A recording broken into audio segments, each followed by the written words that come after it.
GIT के online class में आप लोगों का स्वागत है। अभी हम लोग जीएसटी के बारे में देख रहे हैं और आज की क्लास में हम लोगों को देखना है कि ड्यूअल जीएसटी मॉडल क्या है, जीएसटी में सप्लाई क्या होती है और सप्लाई कितने तरह की होती है। साथ ही साथ हमें यह भी देखना है कि हमारी इंट्रा स्टेट सप्लाई कैसी होती है और हमारी इंटर स्टेट सप्लाई क्या होती है और इस पे किस तरीके से वर्क होता है। ठीक है, तो सबसे पहले हम लोग देखना है ड्यूअल जीएसटी मॉडल। तो देखिए, ड्यूअल जीएसटी मॉडल के अनुसार स्टेट और सेंट्रल दोनों गवर्नमेंट को टैक्स लगाने और टैक्स कलेक्ट करने का अधिकार दिया गया है।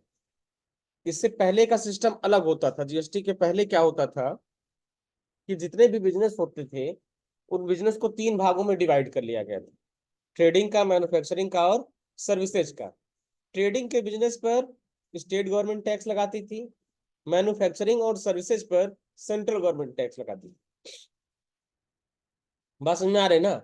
लेकिन उसके बाद जब जीएसटी बनाया गया तो जीएसटी में सबसे पहला चेंजेस किया गया ड्यूअल जीएसटी मॉडल। यानी भारत में चल रहे किसी भी बिजनेस पर स्टेट और सेंट्रल दोनों गवर्नमेंट टैक्स लगा सकती है और लगाए गए टैक्स को कलेक्ट कर सकती है। बात समझ में आया। तो पहले एक ही बिजनेस को अगर वो ट्रेडिंग का काम कर रहा था तो स्टेट गवर्नमेंट को टैक्स देना पड़ता था वैट के अंतर्गत, और मैन्युफैक्चरिंग का काम कर रहा है तो सेंट्रल गवर्नमेंट को टैक्स देना पड़ता था। यानी एक ही बिजनेस को दो दो टैक्स देने पड़ते थे। लेकिन जीएसटी लगाने के बाद सेंट्रल और स्टेट गवर्नमेंट दोनों एक साथ टैक्स लगाती है और लगाए हुए टैक्स को कलेक्ट करती है, और उस टैक्स को एक कॉमन नाम दे दिया गया है जीएसटी।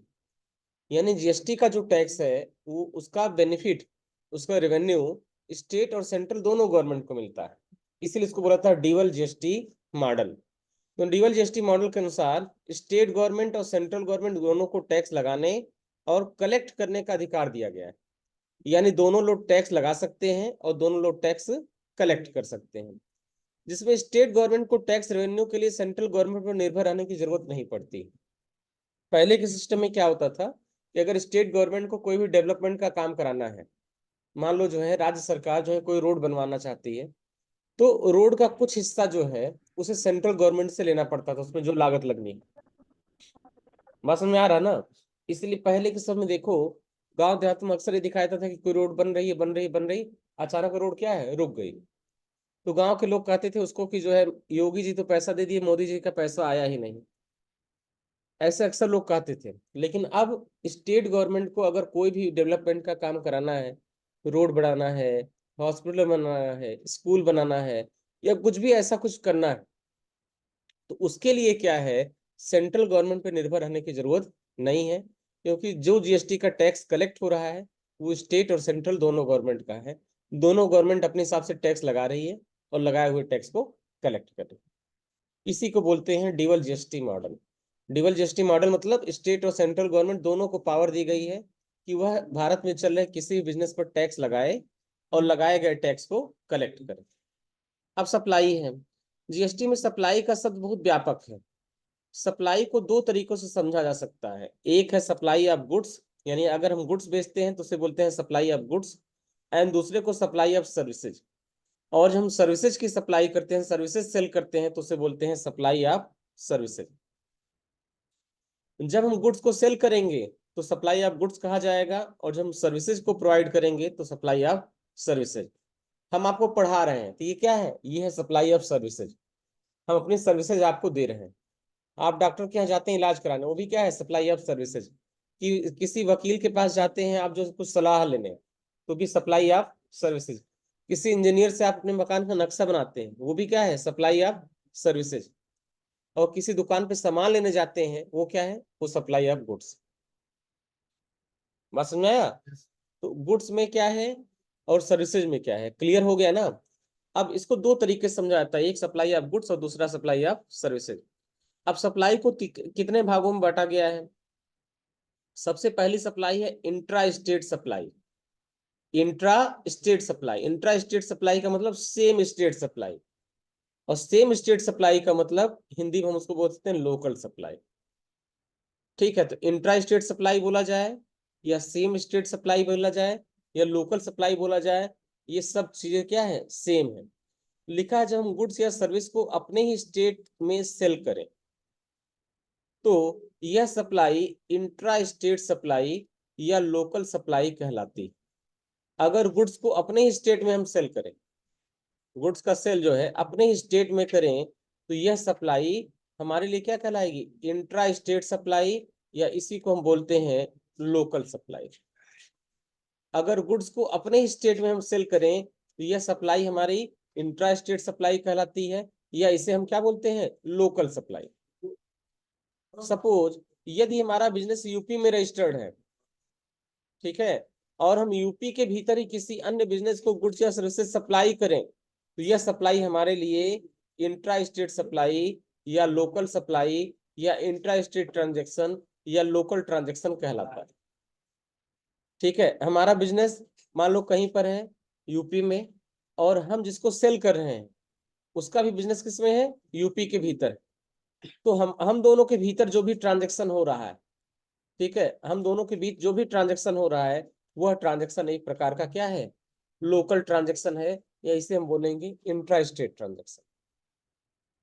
तो चलिए इन दोनों को हम लोग समझते हैं, इंट्रा स्टेट क्या है और इंटर स्टेट क्या है, इन दोनों को एक बार हम लोग समझते हैं।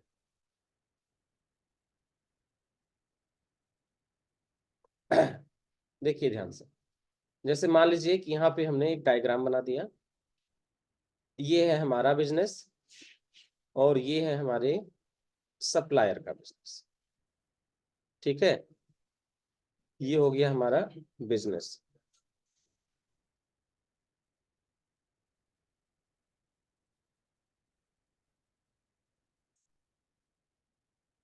और ये है हमारा सप्लायर।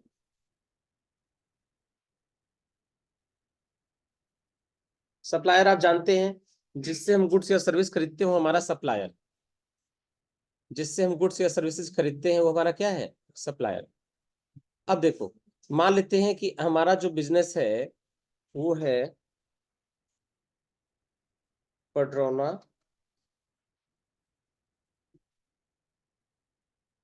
और पडरौना कहाँ पड़ता है? यूपी के भीतर। और जो हमारा सप्लायर है उसका बिजनेस है कानपुर, और ये भी है यूपी का ही पार्ट। तो अब यहाँ पे देखिए, हमारा सप्लायर और हमारा बिजनेस दोनों कहाँ है? एक ही स्टेट के।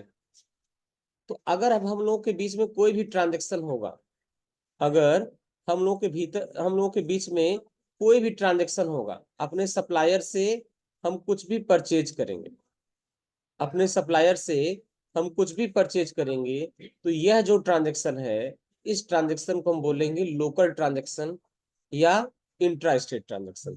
ऐसा क्यों? क्योंकि हमारा बिजनेस और हमारा सप्लायर का बिजनेस ये दोनों कहाँ पर है? ये दोनों एक ही स्टेट में। बात समझ आ रहा ना?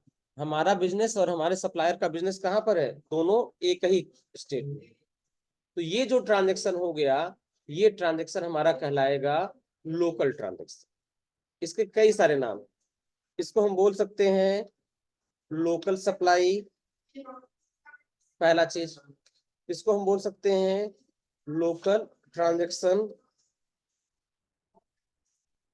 इसको हम बोल सकते हैं इंट्रा स्टेट सप्लाई, या हम इसे ये भी बोल सकते हैं इंट्रा स्टेट ट्रांजेक्शन।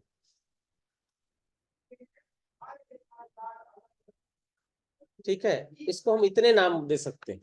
क्यों दे सकते हैं? क्योंकि हमारा सप्लायर भी यूपी में है और हमारा बिजनेस भी कहाँ है? यूपी में। इसलिए ये जो ट्रांजेक्शन हो रहा है इसे हम लोकल ट्रांजेक्शन के नाम से जानते हैं। बात समझ में आया ना? ये ट्रांजेक्शन हमारा क्या है? एक प्रकार का लोकल ट्रांजेक्शन। बात समझ में आ रहा ना? एक चीज क्लियर हो रहा है ना? अब सपोज करिए हमारा एक कस्टमर है, हमारा एक कस्टमर है, और इस कस्टमर का जो लोकेशन है ये हमारा हो गया कस्टमर।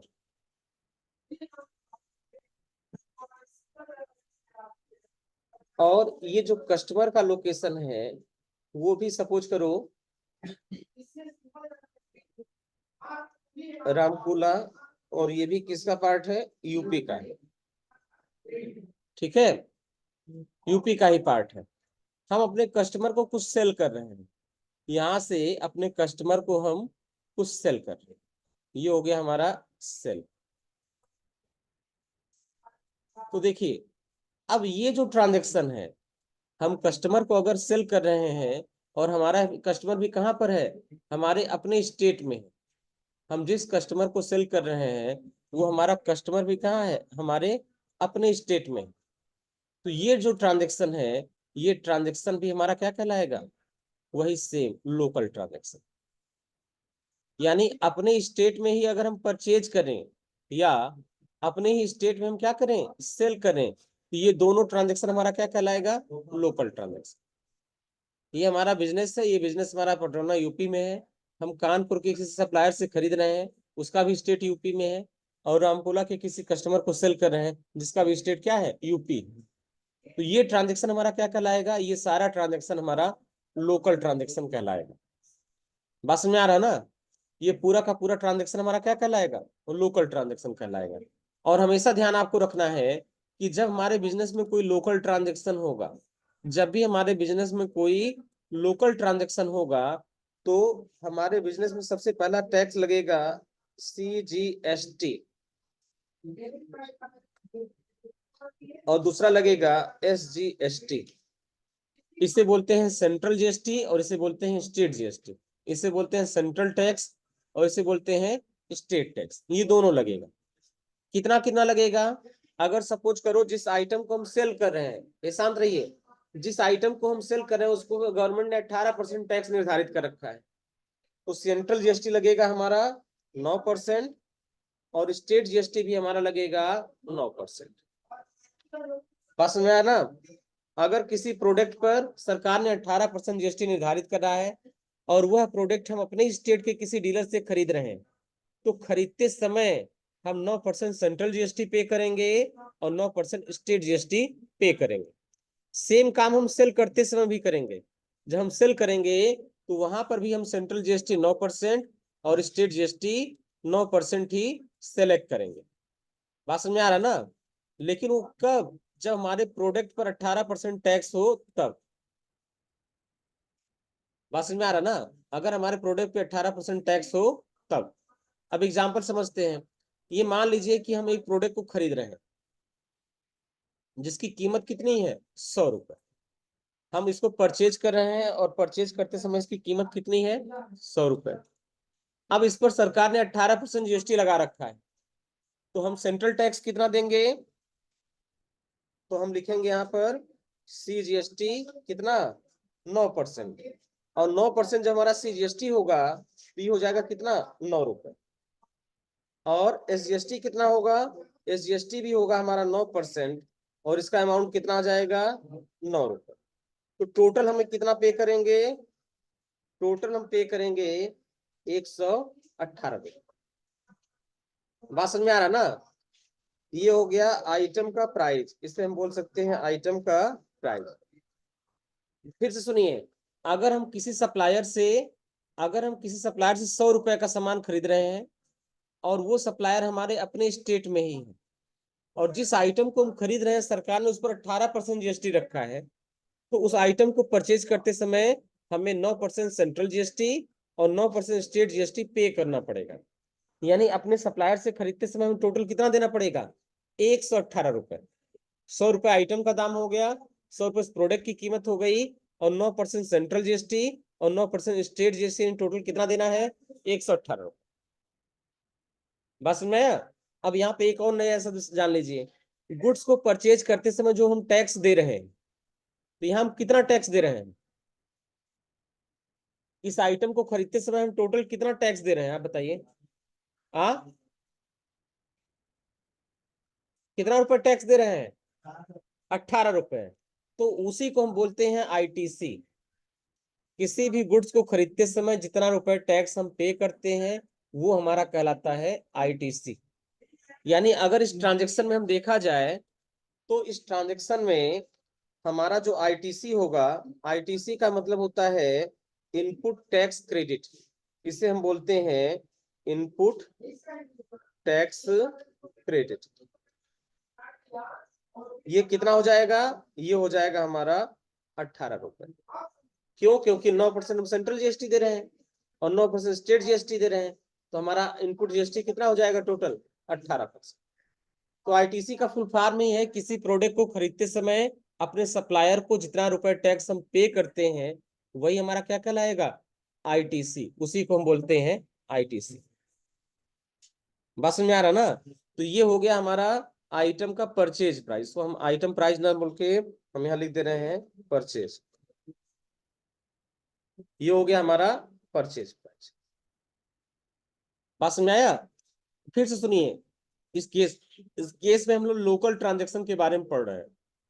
हमने बताया जब हमारा सप्लायर जब हमारा सप्लायर जब हमारा सप्लायर और हमारा बिजनेस दोनों एक ही स्टेट में है और हम अपने ही स्टेट के किसी सप्लायर से कुछ खरीदते हैं, तो उस ट्रांजैक्शन को हम बोलते हैं लोकल ट्रांजैक्शन। उस ट्रांजैक्शन को हम बोल सकते हैं लोकल सप्लाई, या फिर उसको हम बोल सकते हैं इंट्रा स्टेट सप्लाई, या फिर बोल सकते हैं इंट्रा स्टेट ट्रांजैक्शन। ये चारों नाम हम इसको दे सकते हैं। अगर अपने ही स्टेट के किसी सप्लायर से हम कोई गुड्स या सर्विस खरीद रहे हैं, अपने ही स्टेट के किसी सप्लायर से हम कोई गुड्स या सर्विस खरीद रहे हैं, तो वह सप्लाई हमारी क्या कहलाएगी? लोकल सप्लाई, या फिर लोकल ट्रांजैक्शन, या इंट्रा स्टेट सप्लाई, या इंट्रा स्टेट ट्रांजैक्शन। सब चीजें सेम।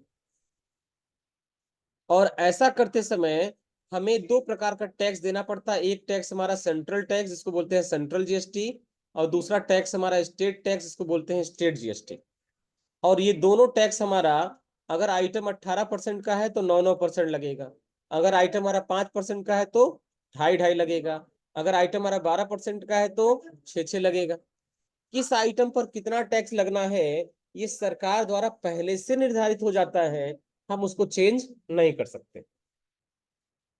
बात समझ आया ना? किस आइटम पर कितना परसेंट टैक्स देना है ये सरकार पहले से निर्धारित कर देती है और उसको हम चेंज नहीं कर सकते। बात समझ आया? तो आज हम लोग को टैक्स कैलकुलेशन के बारे में सीखना है। अब ध्यान से देखिए, अभी आप समझिए, लिखने के लिए हम समय दे देंगे 2 मिनट। पहले एक बार पूरा सिनेरियो समझिए। आप सपोज करो, अगर इस आइटम को हमने 100 रुपए में खरीदा है, अगर इस आइटम को हमने 100 रुपए में खरीदा है, तो हम 100 रुपए में तो बेचेंगे नहीं। अगर 100 में खरीद के 100 में बेचेंगे तो फायदा मिलेगा नहीं। और जब फायदा नहीं मिलेगा तो बिजनेस किस चीज का? बिजनेस की डेफिनेशन ही है लाभ कमाने के उद्देश्य से किया गया काम बिजनेस कहलाता है। अगर हमारे बिजनेस में प्रॉफिट ही नहीं होगा तो हमारा बिजनेस कैसा? भाई बिजनेस तब होगा जब उस बिजनेस में प्रॉफिट होगा। हम 1 मिनट के लिए मान ले रहे हैं कि हमारा जो सेल प्राइस है, हमारा जो सेल प्राइस है वो हमने बढ़ा के कितना कर दिया? 120 रुपए। अब 120 रुपए करेंगे तो सेल करते समय भी हमको सेम टैक्स लगाना पड़ेगा। यानी सेल करते समय भी हमको क्या लगाना होगा? एसजीएसटी 9%। तो 9% एसजीएसटी कितना हो जाएगा? 9 रुपए। और हमें सीजीएसटी एसजीएसटी दोनों लगाना, तो एसजीएसटी भी कितना हो जाएगा? 9%। तो 120 का 9% कितना हो जाएगा? आप बताओ।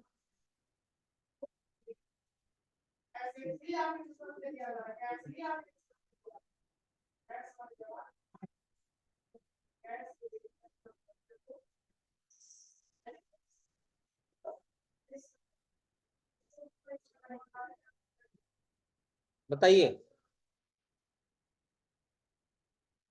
120 का 9% कितना हो जाएगा?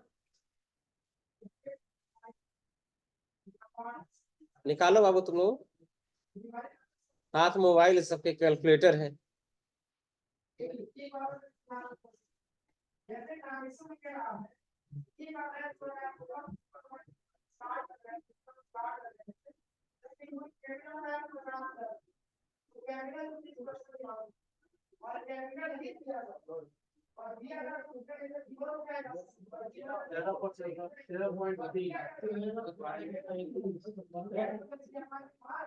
एक 120 का 9% निकालो आप लोग।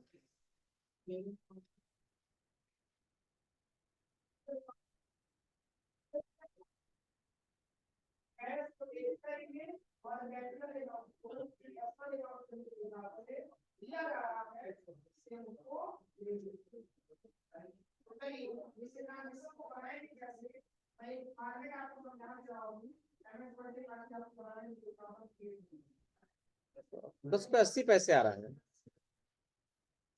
120 का 9%।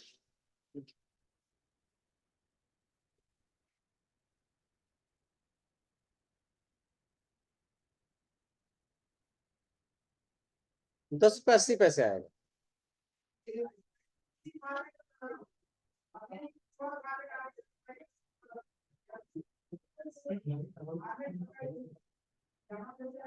यही आएगा ना।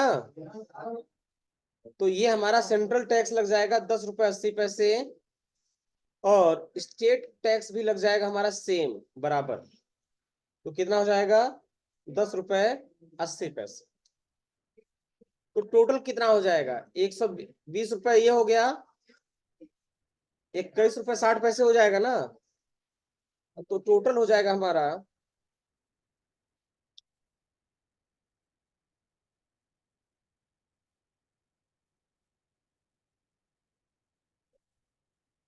141.60। सही है। अब आप बताइए, हम यहाँ पर टोटल कितना टैक्स कलेक्ट कर रहे हैं? टोटल टैक्स की बात हम कर रहे हैं, ₹21.60। तो यही ₹21.60 कहलाएगा हमारी टैक्स लाइबिलिटी। यही ₹21.60 हमारा क्या कहलाएगा? Tax liability. अब अगर हमको ये पता करना हो कि हमें टोटल टैक्स कितना देना है, अब अगर हमें ये पता करना हो कि टोटल टैक्स हमें कितना देना है, समझ में आ रहा ना। ये हमने परचेज कर लिया और ये हमने सेल कर लिया। परचेज करते समय भी 9% सेंट्रल जीएसटी, 9% स्टेट जीएसटी लगाया, और सेल करते समय भी 9% लगाया। अब अगर हमको ये पता करना हो कि हमको टोटल टैक्स कितना देना है, तो देखो ध्यान से, टैक्स का बहुत सिंपल सा कैलकुलेशन है।